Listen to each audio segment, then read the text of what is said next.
of a prominent gang member's birthday, where they all present in the video and went viral.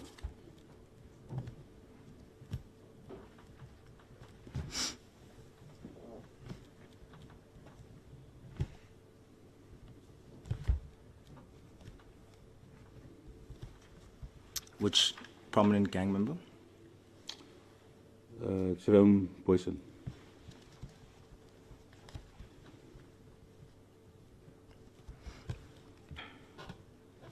Now, would I be correct in saying that this Mr. Boyson is a dangerous human being?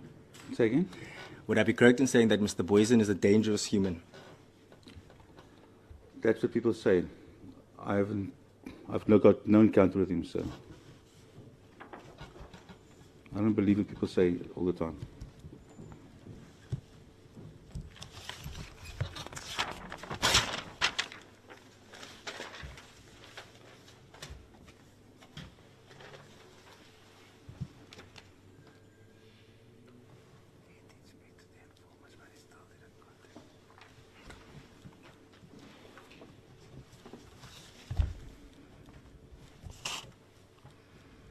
Now, once you receive this information that these guys have connections to gang members,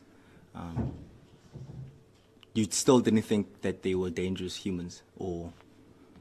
According to the informant, they were alone at home at that stage, that morning.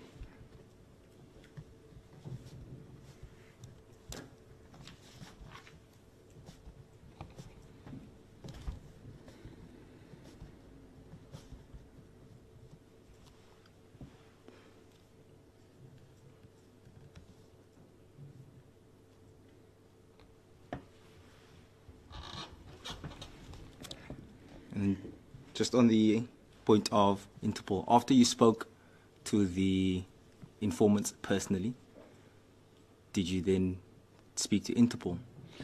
I've never had to do with Interpol before, I have to be honest with you. I was more intrigued about the fact that they were maybe being wanted locally and the drug premises, to get the whereabouts of the drug premises. I've never personally dealt with Interpol or even know where to contact them.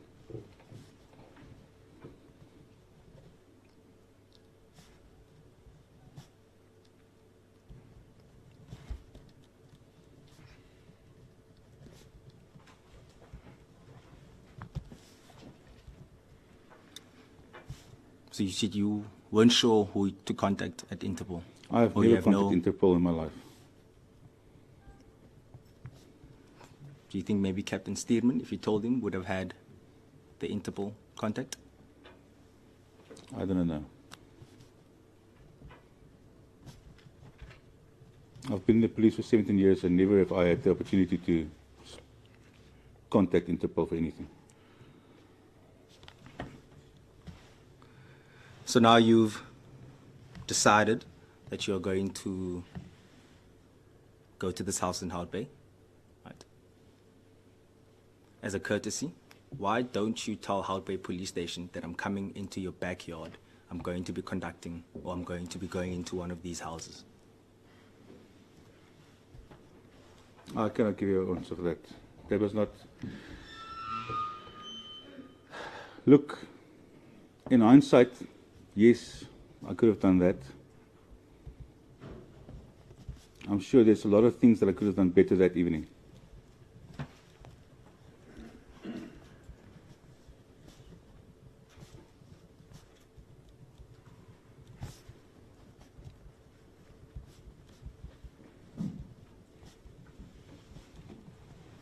But you must understand, that we do work like this regularly. Never have I come across this situation where people actually made a case like this after we left.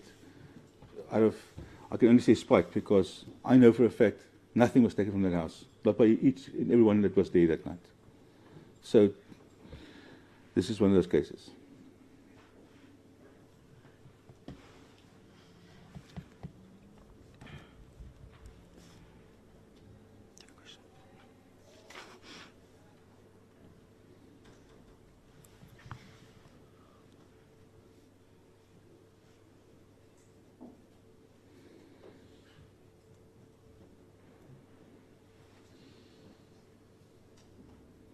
Just a moment, Joshua, sorry.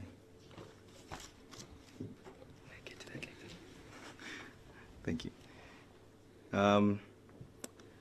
Mr. Groenewald, is it, when doing these raids, is it normal for police officers to change their vehicles' number plates when going to these houses? No, it is not.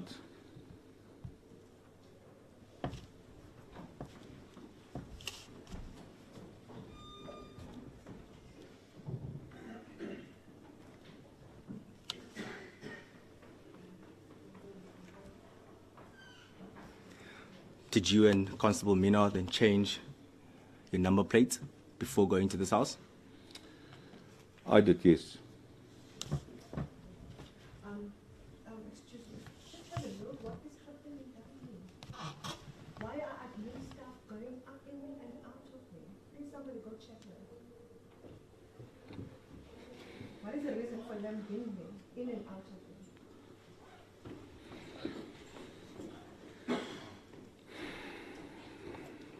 Let's continue. I asked, sorry, did you and Constable Mina change your vehicle's number plates on the day of the incident? I did, yes.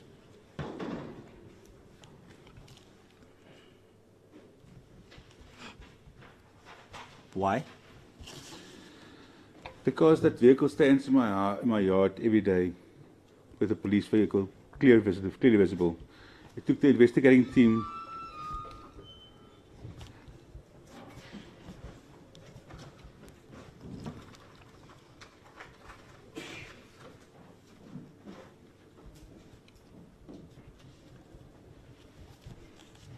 Yep. It took the investigating team 6 hours, or more or less 6 hours, to locate my vehicle.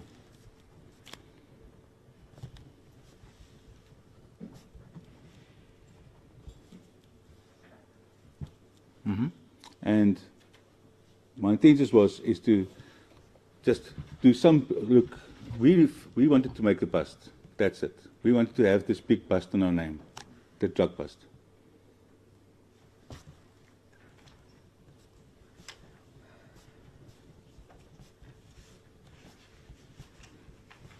And yes, we did follow up the information as good as we possibly could, but we also didn't want to become a target if anything came or went wrong during the arresting procedure of these two guys.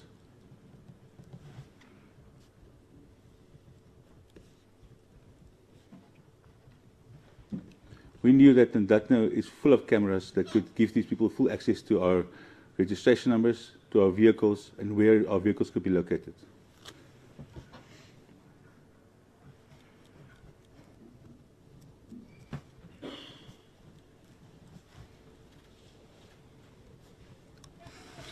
Do you agree with me that this situation that you're explaining can easily be... Interpreted, yes. No. Rather let me finish and then, yeah. There's a situation that you're explaining can easily be avoided if you go to Hout Bay. They then give you maybe the police vans that they have at that station, and then you go to the house. Then your personal, or not your personal, or your vehicle that stands by your house is not anywhere near the house then. But you also have to realize that the Hout Bay police station, most of the time, only has one, maybe two vehicles in the whole of the area. That's why we went there to help them out, because they're very understaffed and there's not enough vehicles for them. So 9 out of 10 times when you get there, there's only one vehicle that's doing the whole of Hout Bay for complaints. You said you went there, that's why you went there to help them out? Previously, yes, on previous occasions we were posted in Hout Bay to assist them with their crime, because they're short-staffed. That can be confirmed by the station commander of Hout Bay, Colonel Seister. He knows me also for coming there a lot of times. Okay. Could have gone to Hout Bay when you get there. They tell you, sorry man, we don't have a vehicle for you. We could have done that, you're right. But you didn't. I didn't.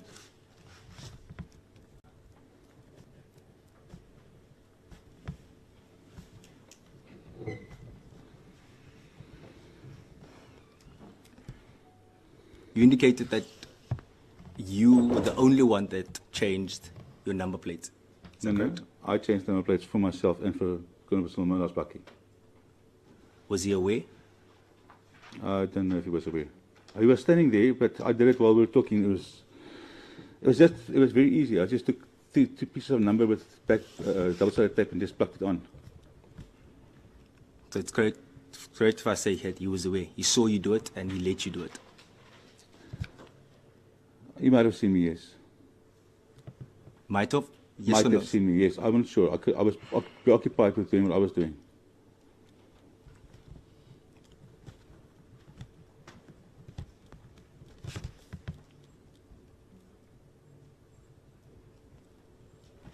Where did you get these number plates? From my house. It's not number plates. It's just Sorry? It's not number plates. It's just pieces of a number plate.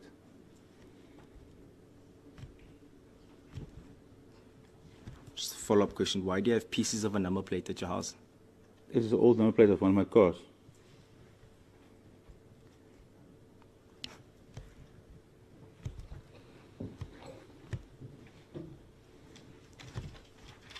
Personal car. Say again? Is it an old number plate of one of your personal cars? At one stage, I bought and sold cars from an auction and just tried to make some extra money on the side. The point I'm getting to, it's not a number plate of a police vehicle. No, not at all.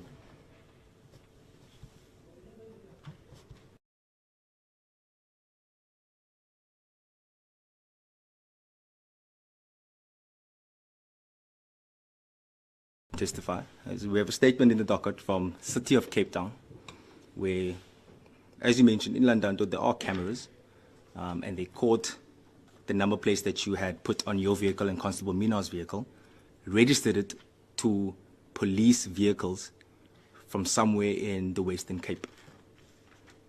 What do you have to say about that? My vehicle. Okay, so I put the three numbers. Our number is like it's 3 letters, then it's 3 numbers, then it's a letter. Eh?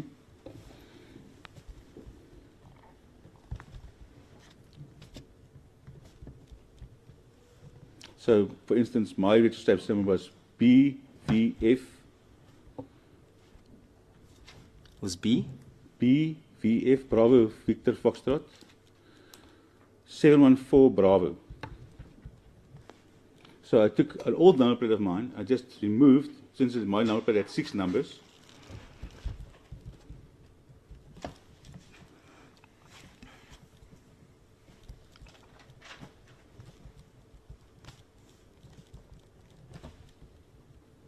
Just removed? and then I cut out just the 3 numbers and the 3 numbers.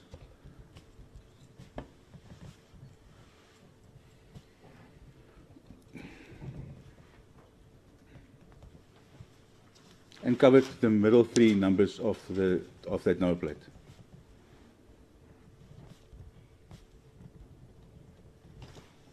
I can also go on to state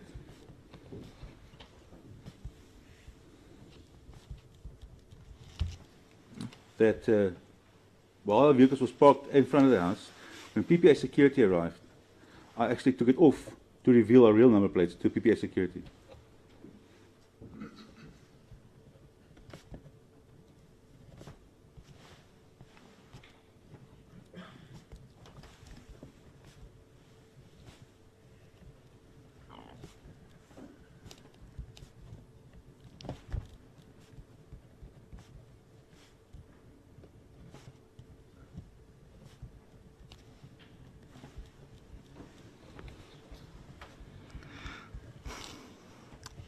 Just another point that this is not something that you mentioned while you were testifying, that You when... didn't ask me about the number plates when I was testifying. Just hold on. So if you let me finish, I'll let you finish. Sorry, I appreciate it. apologize. I apologize. No problem.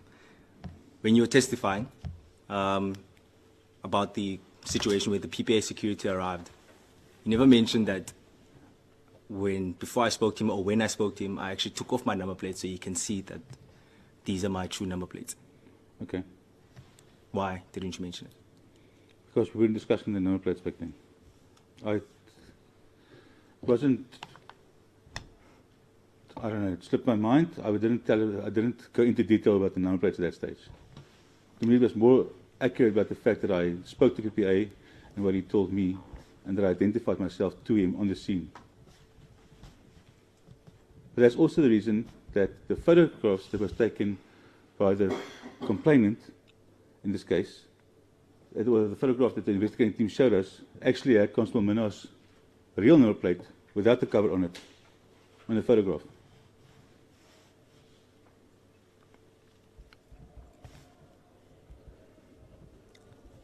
Did you change the number plates front and back? Yes. So it would have been the same number plate at the front and at the back? I'm not sure. I didn't really pay attention to the numbers. I just put it on. But never to deceive anybody else than the people that was inside the house. And in hindsight, I can understand how this must look. But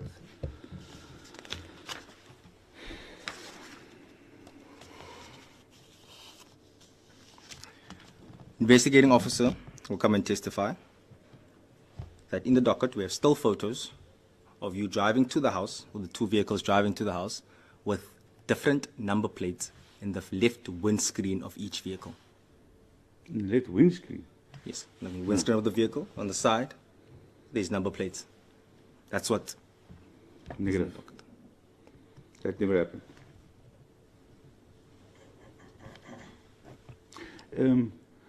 Is it full number plates or pieces of number plate? Is there a difference? Yes. Okay. What did you have then? Because when I removed number plates, I might have thrown that pieces that I took off in the front, in my front dashboard, yes. It will maybe show a piece of a number plate, like just the 3 numbers, but not a full number plate. I can't remember if I threw it there, but I might have. Sorry, I just remembered. You actually didn't comment on my statement that the registration that we have is linked to vehicles in, I think, Hammansdorp, somewhere in the Western Cape. What do you have? The only thing I can comment on that is maybe there's the 3 numbers that I changed. Maybe the BVF and the Bravo does fit the vehicle that runs over there somewhere, but I don't have a clue about that.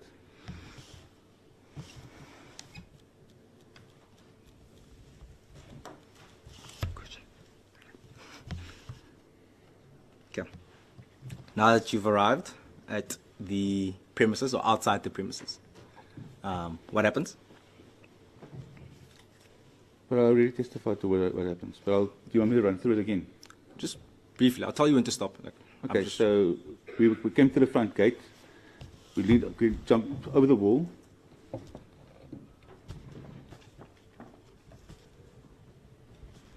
I think it was Constable, I'm not sure, it was dark. I think it was Constable Mafanya or Constable Minnaar that jumped over the wall because they're more nimble. Pardon? I think it was either Constable Mafanya or Constable Minnaar that jumped over the wall because they're more capable of still jumping over walls.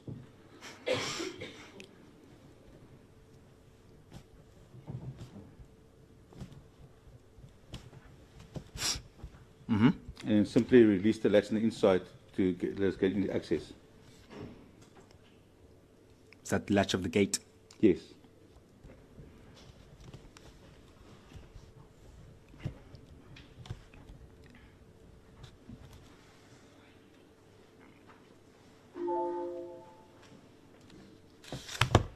Okay, what happened after?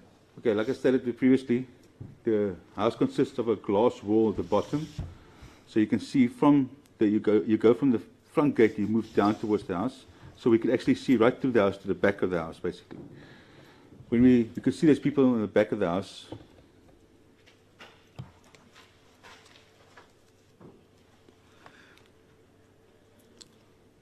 Roughly, how high or how tall is this wall and this gate? I would reckon that road level is equal to the ground floor and the first floor. So basically, if you look out from so you go, it's the ground floor and the first floor. If you go look out the first floor, you basically look level to the road. So it's that about the floors drop from the front wall to the house. It's 3 meters, 4 meters? Yeah, 2.5 meters, call it that. Sorry? Yeah, about 2.5 meters, 3 meters, yes. That's the gate and the wall, eh? Same height, gate and the wall. Like the, No, that's road level. So if you take the wall included, I think they did it in that way so that even if you're on the first floor, you still have privacy of people not looking into your first floor, because that's also glass and wall that's at the top.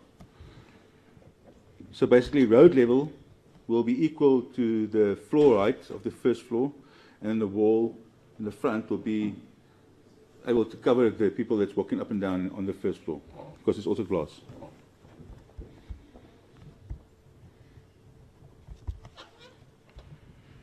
and this wall goes around the entire premises? Or does Well, the it runs into the neighbor's house, yeah. Sorry? It borders with the neighbors on both sides. Okay, I'm just trying to understand the setting of the house. So the house is in the middle, and there's this wall around it, or what is it?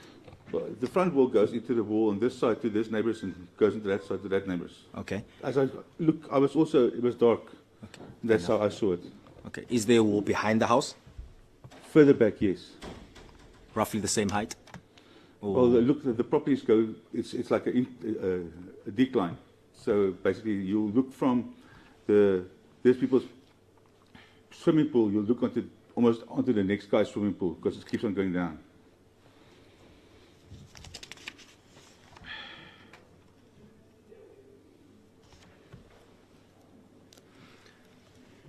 All right, so one of the constables then jumps over, opens the latch for you, and then?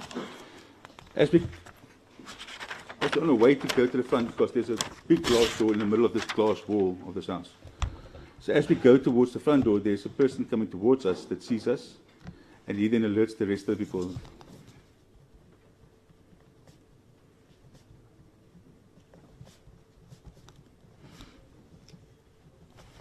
Then there's a scramble at the back. I see there's guys without shirts on that starts running, and they're jumping out the back. Okay, so at the back there's a sliding door.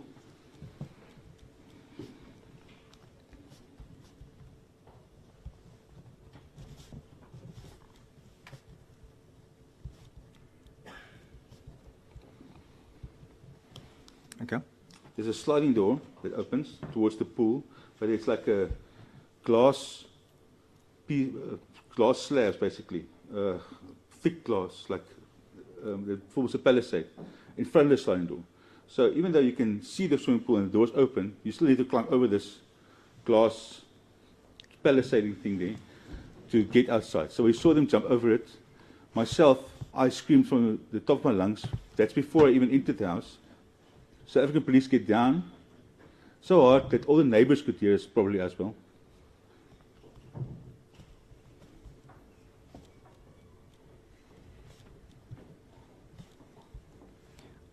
Just clarity, you screamed before you entered the physical house or Yes. entered the No, premises? I was already inside the yard. I was between the front wall and the door.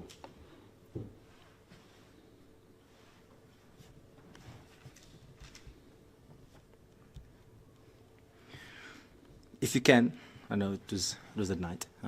Roughly how many people do you see scrambling and trying to get away? I think I saw 3, but it could have been 2 as well, because there was 3 people, 2 guys still remaining in the lounge area that didn't jump out, but they were all scrambling for that corner.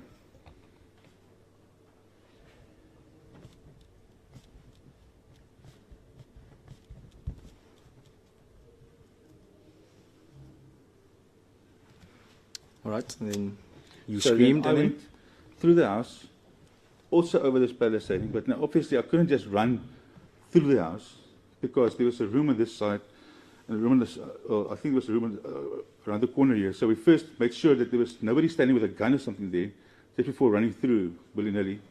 So we went and we made sure, and then I carried on through the house to go also jump over this palisading thing.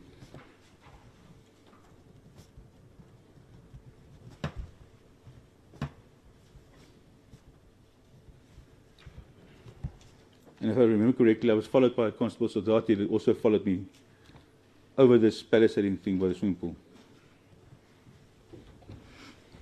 Just you said that you guys had to make sure that no one was standing there with a gun. Look, we thought there was only going to be 2 people in the house. When we got there, we saw there was more than 2 people in the house.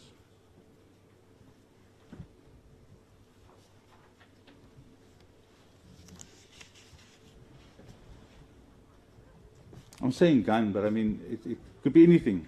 It was just for safety's sake. You didn't just run into a house and run through a house.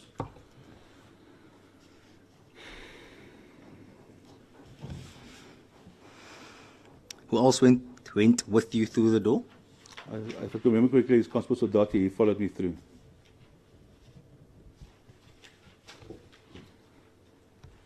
So you guys went through the door, and then?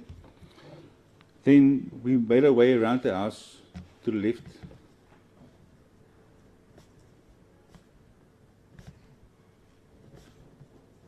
Yeah. And then we couldn't locate them. They were, I don't know where they went, but we couldn't find them again. So we went around the house and we re-entered the house from the front door.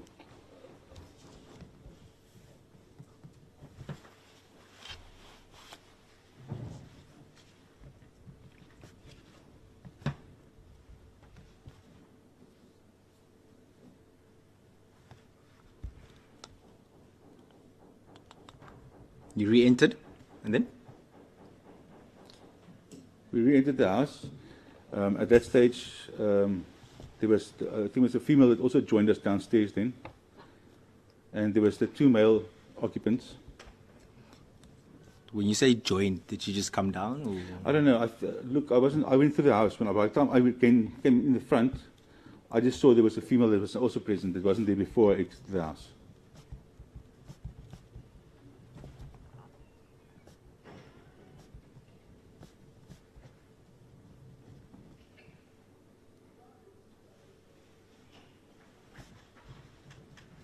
Was the female and?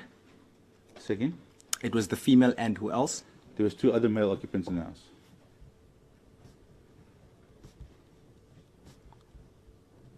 Okay. Just clarity picture's sake, for clarity picture's sake. How many people now are in this house? 3 people. No, in general, including you guys and the police. Oh, Including the police, sorry. All in all, Yeah. it was 3 of them and 5 of us. 5 of you guys being with the informant. 1 was the informant, yes, because he needed to point out the 2 suspects to us. Where is the other informant? He stayed behind with the bucky Why? Why? because there was only needed the 1 guy to show us where they were, who they were, to identify the 2 to us.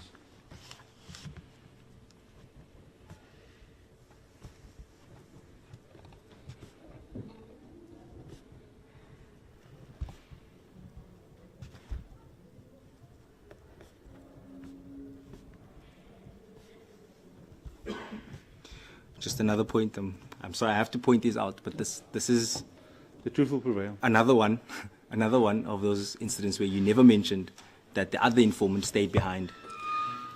It's- I re-entered the house. Eh? He was instructed to stay behind by the bucky, but he moved. When I came out the house to the PPA, I saw he was standing between. I don't know if he got scared or something, but I mean, he was standing between the front wall and the front door, but he never entered the house. I understand that.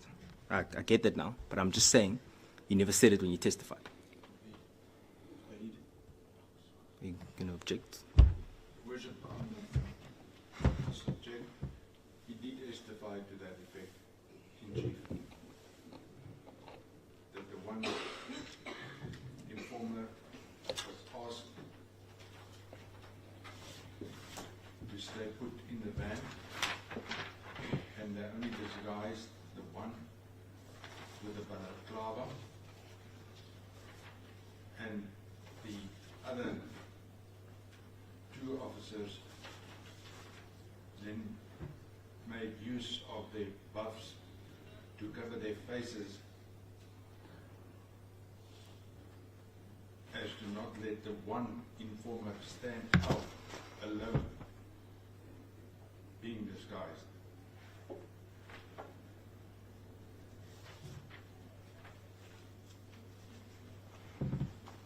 At what point was it mentioned that there was 1 more informant that was left? It Yeah, was, I'll read to you. when he testified about, when the accused one testified in chief, he clearly stated that they disguised one informant with a balaclava, and to make sure that he does not stand out alone, being wearing a balaclava, himself and Mafanya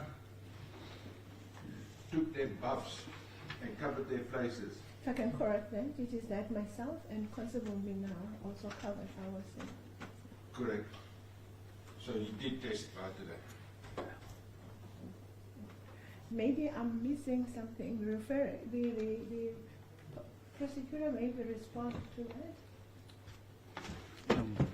I'm not speaking about him covering the balaclava. Can I just respond and then you can respond? My point is that he never mentioned that the other informer, once they arrived outside the premises at Hout Bay, he never mentioned that the one informant stayed behind. He did.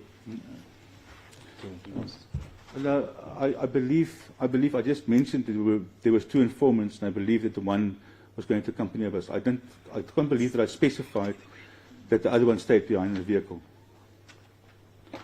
He was also not in my vehicle to specify that. He was in Constable Minar's vehicle at that stage. But I did say that there was two informants that accompanied us to the house, and I did say that we did disguise the one with the balaclava, and that. But I never specified what happened to the second one. No. Okay, that's Your Worship. It's fine. I will draw that statement. Just to carry on, it's not that important. I think you re-entered the house, and you saw now there's this female and these two males. That's right. Then what happens? So then I said, okay, fine, let's each take one of the occupants of the house with us, and we started searching the house in the presence of an occupant of the house for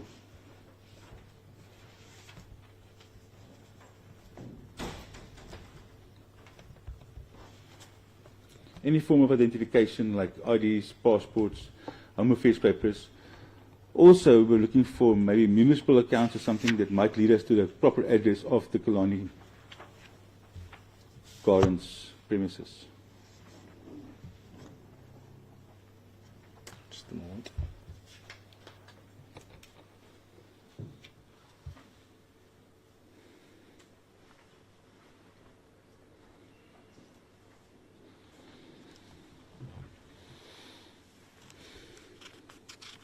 He testified that two males were cable tied. That's correct, yes.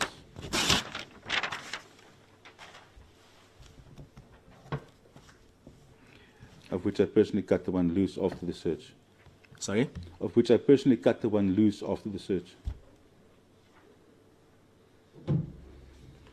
What's the purpose of handcuffs? I do not have a set of handcuffs.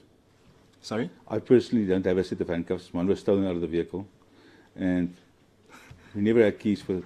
This is going to sound awful, but we had cuffs there between us, but nobody had a key available to open it again.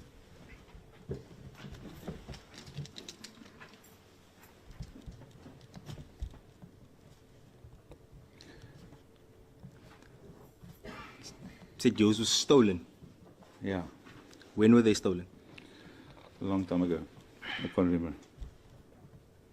But we utilize cable ties that's provided to us on occasions by the police. It's thick blue ones or thick black ones. It's not the ones that was used here because none of us had left of those either. Sorry? We didn't have any of those left either. The ones that we get issued with, the cable ties that the police issue with us.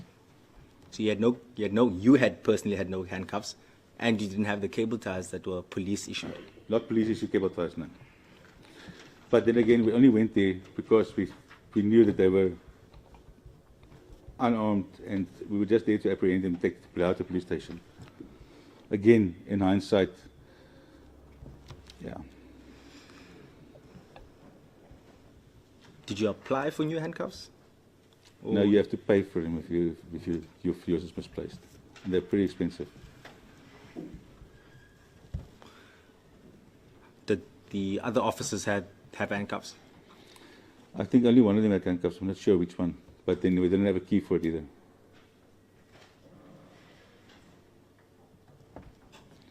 Unfortunately, our handcuffs gets used on the back of vehicles if we put some people in sometimes, and then it gets taken off and it gets misplaced, and then it just disappears.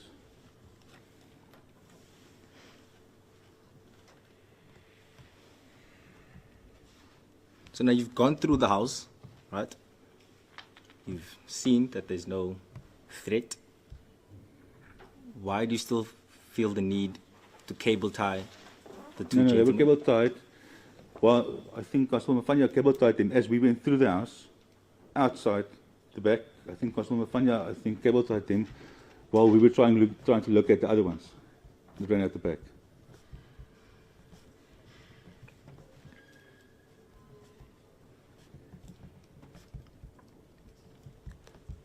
Also, for our safety, you must know we're going to take a person with us now to search the house, and we're going to be preoccupied with what we're searching for. We don't need a person that's standing here that's just able to do anything for our own safety. In this incident, it might not seem irrelevant, but I mean, we do gang houses, we do a lot of different criminal people's houses as well. That's just standard.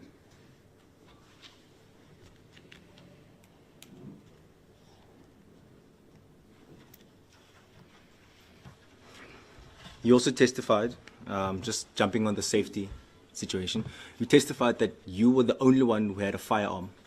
That's correct, yes.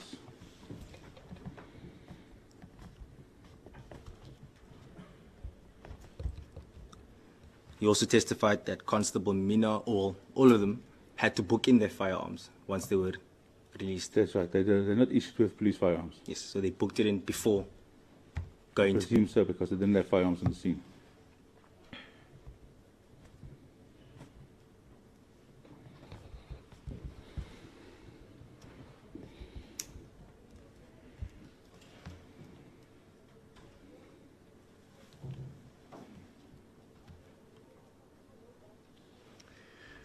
I will come testify that we have a copy of the firearms register, and it's dated the 14th of September 2024, time 2:45 in the morning. That is when Constable Minar and Constable Soldati booked in their firearms after the incident. What do you have to say about that? Look, like I said, in my understanding, none of them have issued firearms, and the way I understood it, they already booked the firearms in. None of them had firearms that I could see of. I know that one of them was wearing a Constable Sorry Minar. about the writing, sorry.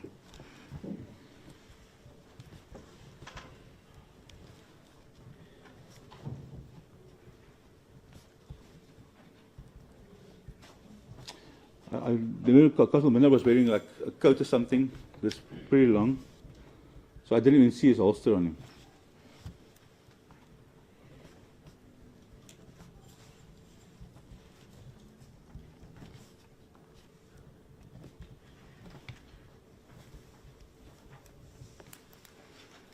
And like I said, that's all I could testify to. I never saw any firearms from them, or nobody ever pulled out a firearm outside the premises.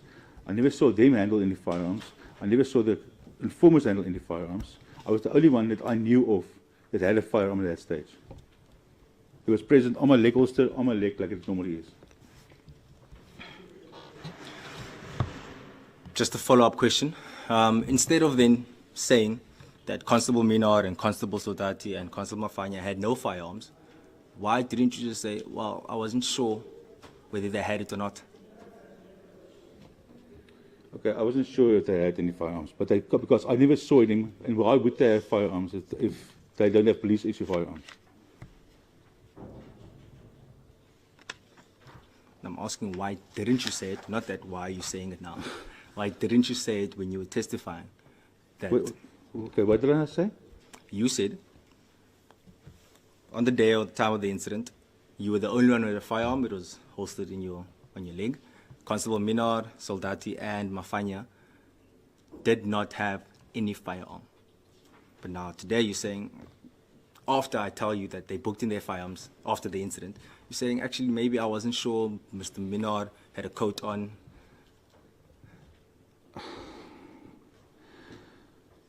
I'm sure that they told me they didn't have firearms on them. I couldn't see firearms. I don't know how to put it down clear. We got there, they didn't have firearms on them. Matter of fact, I think they booked the firearms in while I was phoning Constable Minar, and they were on the way to drop off Constable Soldati. So they were almost at Philippi already when I phoned him, which means they were ready to drop. They were gone from work, they booked in their firearms already. Before the incident? Yes.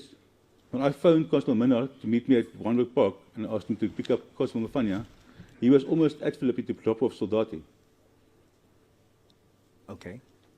And how do you then, from that, derive that they booked in their firearms? Because Constable Soldati doesn't have his own firearm and he's almost in Philippi. And they booked out firearms at the same place. But now you've called them. Yeah? Right? And you're telling them to come back. How do you then know that? Oh, it's a presumption. That's I presumed. Maybe that's the best way to explain it.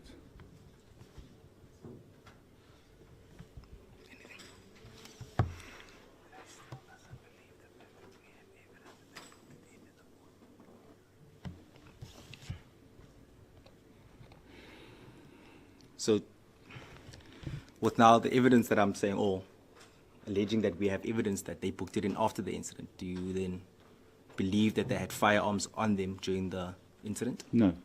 Still not? And that's still not.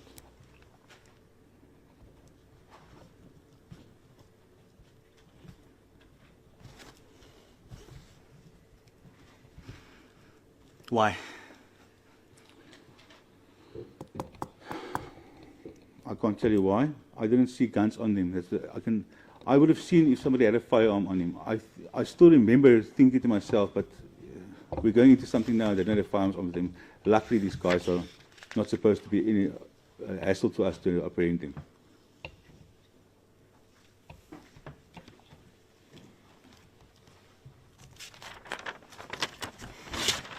Bishop, before I move on, I still have a lot of questions. It is 4:45 now. I do understand there's still some admin J7s that need to be signed and. Okay, nope. No problem. 15 minutes to do that, then we have 15 minutes to do our admin, which is completed. Only this matter is left. Only J7 that is left is 42. Noted, Your Worship. We'll continue.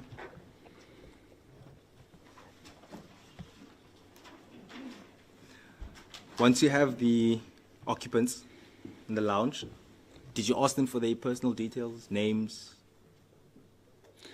No, the one person I know when I got there, he said he just arrived there now and he was on his way home again. That's as far as it got. Because the informant told us that the people that we're looking for is not there. That's also why, after he informed us that we took our buffs off because we didn't feel the need to wear it anymore. That's why when PPA security got there, I wasn't wearing a mask or anything when they got there.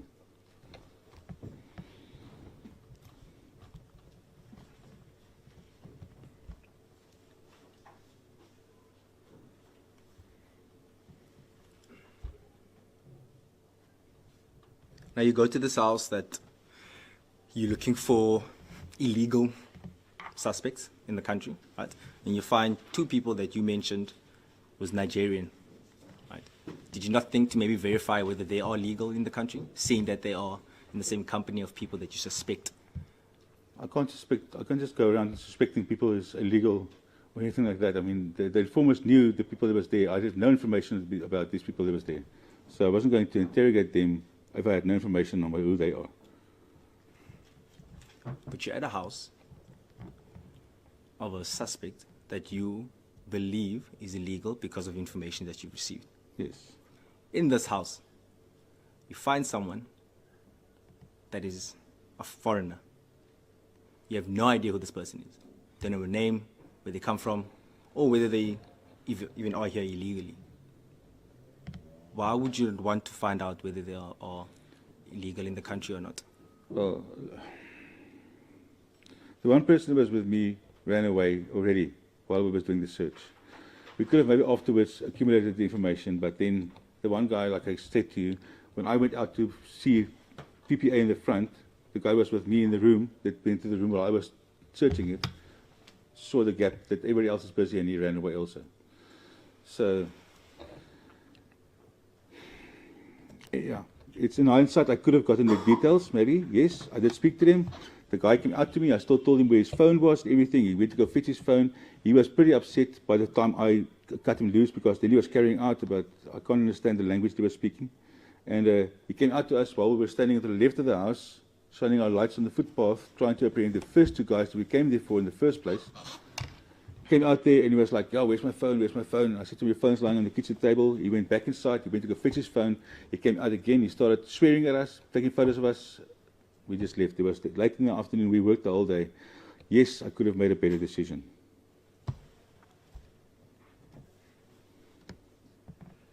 You indicated that you guys split into 3 groups. No, we split into 3, yes. Just describe the groups. I was with the one Nigerian male that was driving, that said to us that he just got there and he was on his way out again. Well, that's the person that alerted the guys in the back of our presence when we came in the front. Okay. Then I think there was, I don't know who was with the other people. We all went to different rooms. There was 3 rooms in the top floor, if I can remember correctly. Are you aware if any of the other groups found anything in these rooms that they were searching? No. No, you're not aware, or no, they didn't find anything? I'm the only one that found an ID card in the one room. If anything was found, they would have told me about it, and I wasn't informed about anything.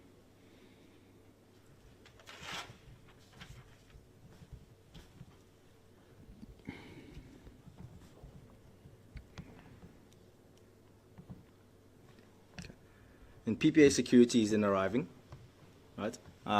Where are you currently? When you see the headlights, I think you testified you saw the headlights. Okay, so I'm in the first room, the first main bedroom, with the one Nigerian male. Like I said, the bottom floor is glass. The top floor has got a wall that's about hip height, and then the rest is also glass going up. So if you're standing in the main bedroom and you look out the front door, you can look onto the road on the outside. I saw the lights coming. I then exited the room, went down the passage, down the stairs, out the front door, towards PPA security. Why did you leave the male behind? The one that you had with you, searching with you. Why did you leave him behind? It was just there to search. We only needed them to see that we're not putting anything in the house or taking anything from the house that they're not aware of. So at that stage, yes, I wanted to go see what's coming in the front. I don't know these people that ran out the back door. I don't know if they phoned people to come and attack us or to assault us or to come and help them with anything. So my first thought was get out into the road and see what's there before something that's there comes to us. Okay.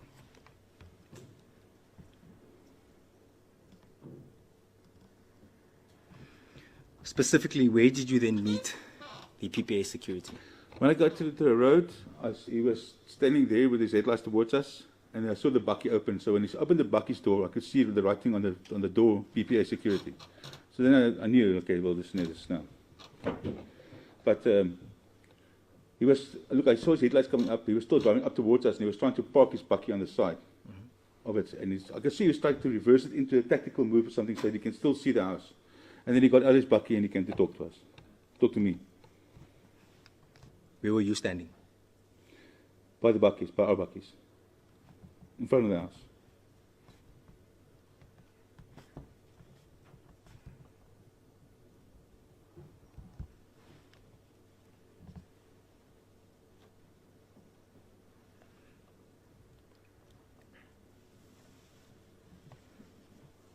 And then what was the conversation between you and the PPA security? He came to us and says, no, they received a call that there's people in the house or something. Okay. a panic or something from somewhere. So I said to him, no, we're looking for 2 male occupants that stays in this house that now ran out the back door.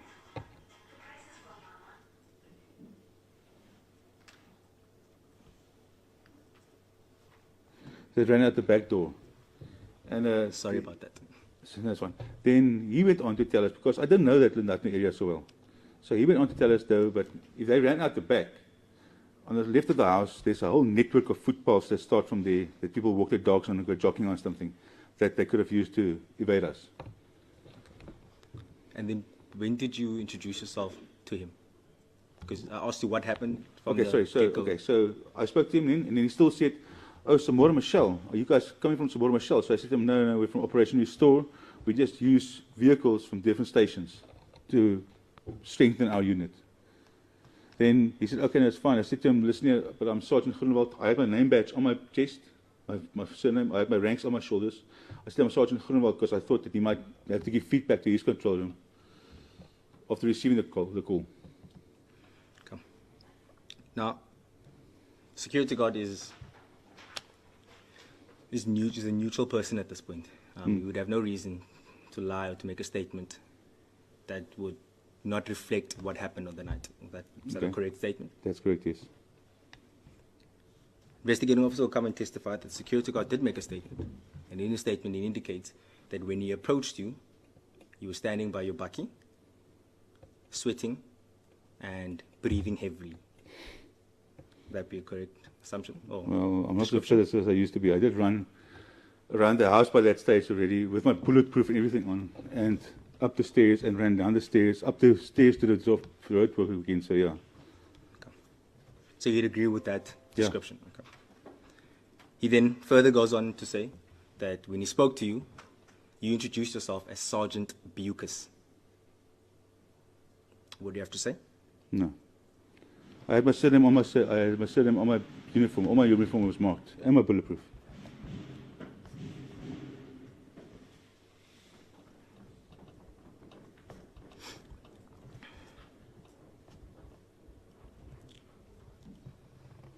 So you're saying he's lying? Look, he was walking away towards his bakkie. I was walking towards the house. I said to him, "Oh, listen here, do you need my details? I'm Sergeant Groenewald." And he said, "No, it's fine." Still afterwards. So. It's not like we had a face-to-face but he was standing next to me the whole time. You could see my surname clearly on my uniform. So statement doesn't indicate that he read that you are Sergeant Bucas. It says you verbally told him, I'm Sergeant I Bucas. verbally told him I'm Sergeant Groenewald. And I also told him we're from Operation Restore.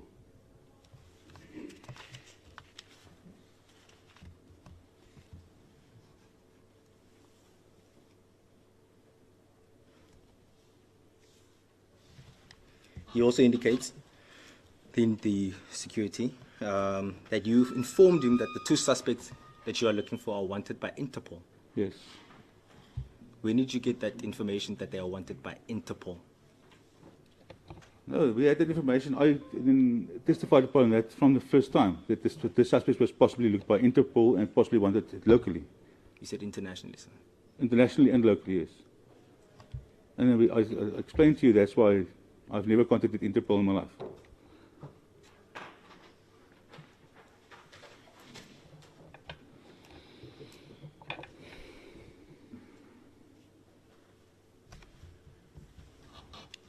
So while you're speaking to the security officers, where's the other 2 people or the other 2 groups?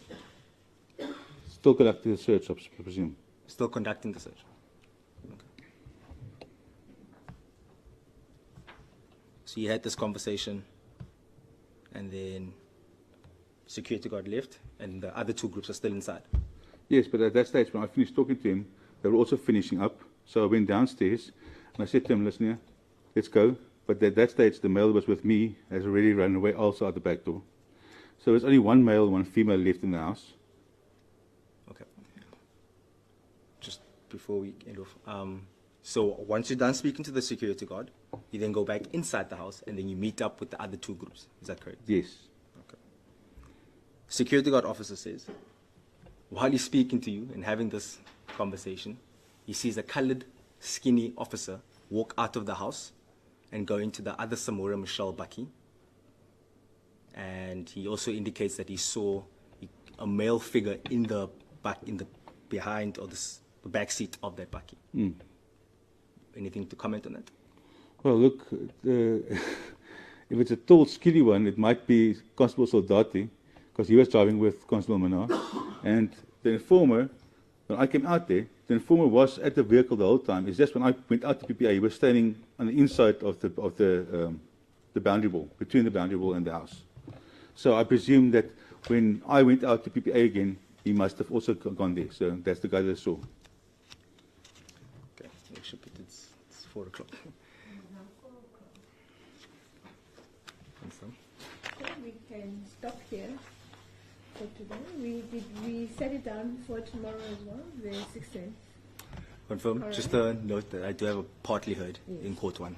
So if Mr. that's Benjamin, your senior is here. You will sort that out and you will tell me tomorrow what time. What time are we going to start tomorrow? Your Worship, if I can just ask, Pardon me, you may be seated. Thank you very much. can I ask that we start again at 11 o'clock so that you can do all the postponements first? Is it that you can only be here at 11 o'clock? I can be here earlier, I can be, but I think it's Because I'm asking that because court starts at 9 o'clock sharp. It does Yes. not start at 11. And it is this court that directs as to what do we start with, how. Perhaps that's why I'm asking if you, is it because you can be here at 9 o'clock or you'll be able to be here at 11? Maybe let's allow your colleagues to address. my colleague just informed me that he's got to be in Cape Town by 9 o'clock tomorrow morning. He can speak for himself. He is right here. Yes. Thank you, Worship. I also thank my colleague for considering me. Worship, I turned up for a 9 o'clock appearance. Well, actually, 8:30, it's a matter that's been brought forward on an urgent basis, and it would be a simple withdrawal and referral. So I beg of the court that I be allowed to just finish at 9 o'clock.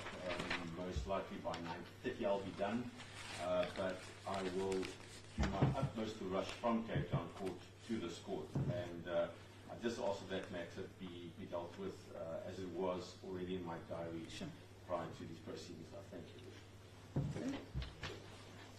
Thank you, Bishop. I would request that we start almost at the same time, Bishop, as today. Thank you, Advocate.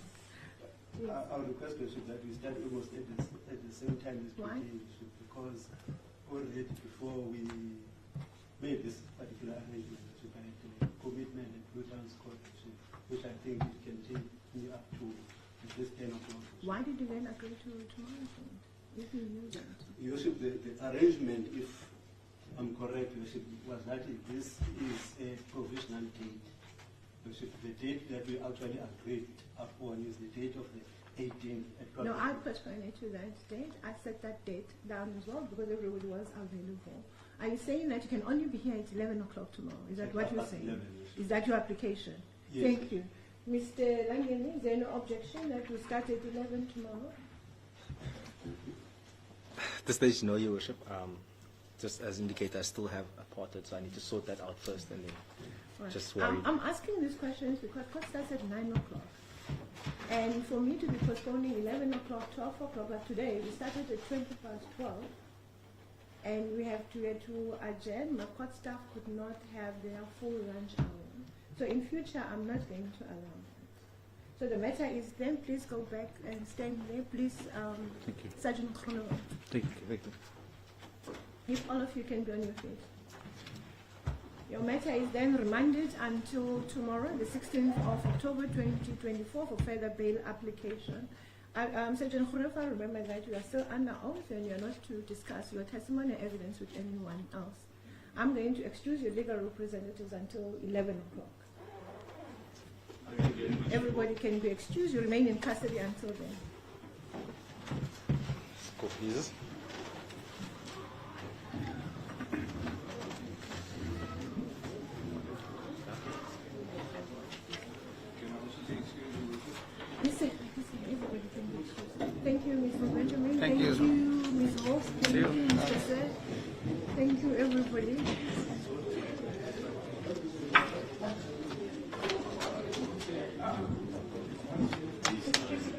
I just speak to our legal representatives because I want to find out what was happening. If you can approach me, it's fine. Everybody can be excused. Where is Mr. Fred?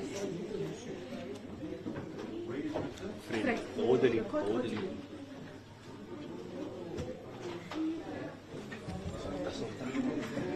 Gone. He comes.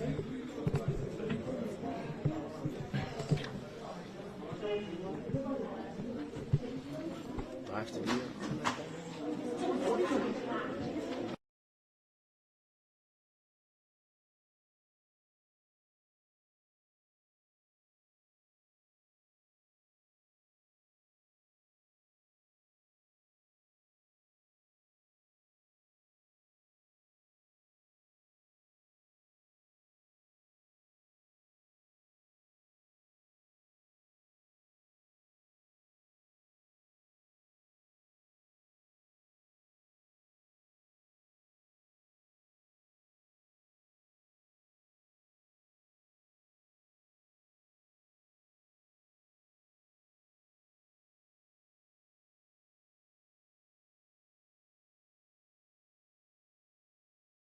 On him. I still remember thinking to myself, but we're going into something now that don't have firearms on them. Luckily, these guys are not supposed to be any hassle to us to apprehend them.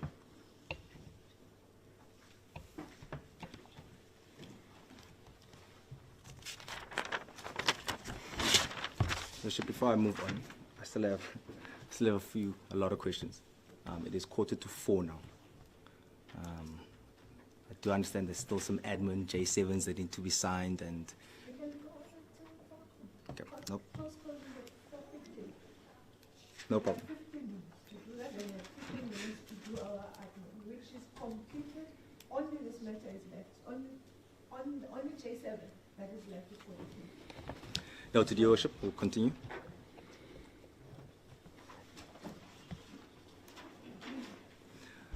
Once you have the occupants in the lounge, did you ask them for their personal details, names?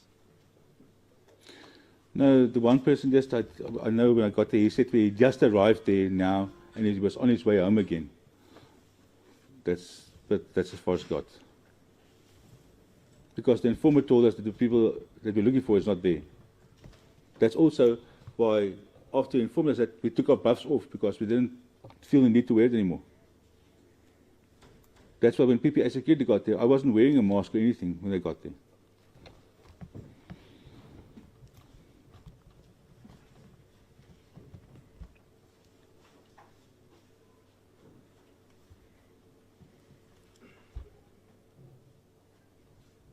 Now you go to this house that you're looking for illegal suspects in the country, right?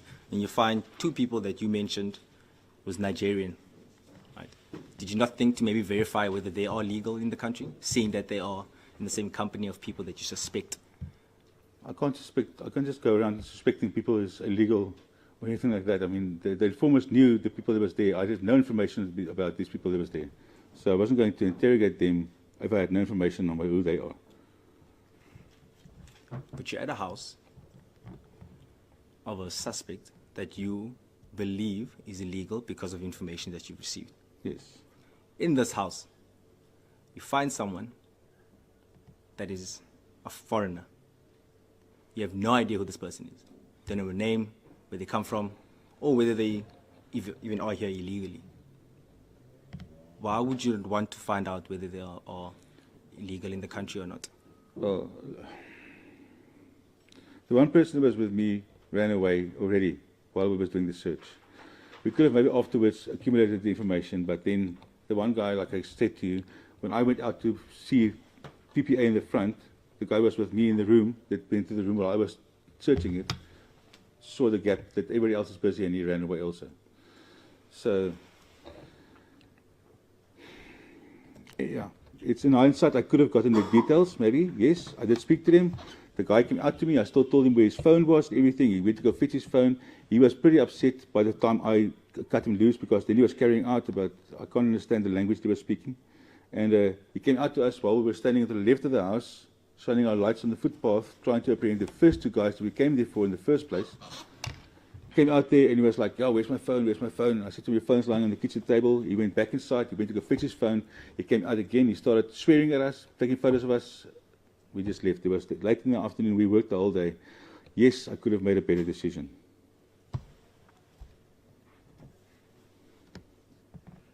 You indicated that you guys split into 3 groups. Oh, we split into 3, yes. Just describe the groups. I was with one Nigerian male that was driving, that said to us that he just got there and he was on his way out again. Well, that's the person that alerted the guys in the back of our presence when we came in the front. Then I think there was, I don't know who was with the other people. We all went in different rooms. There was 3 rooms in the top floor, if I can remember correctly. Are you aware if any of the other groups found anything in these rooms that they were searching? No. No, you're not aware, or no, they didn't find anything? I'm the only one that found an ID card in the one room. If anything was found, they would have told me about it, and I wasn't informed about anything.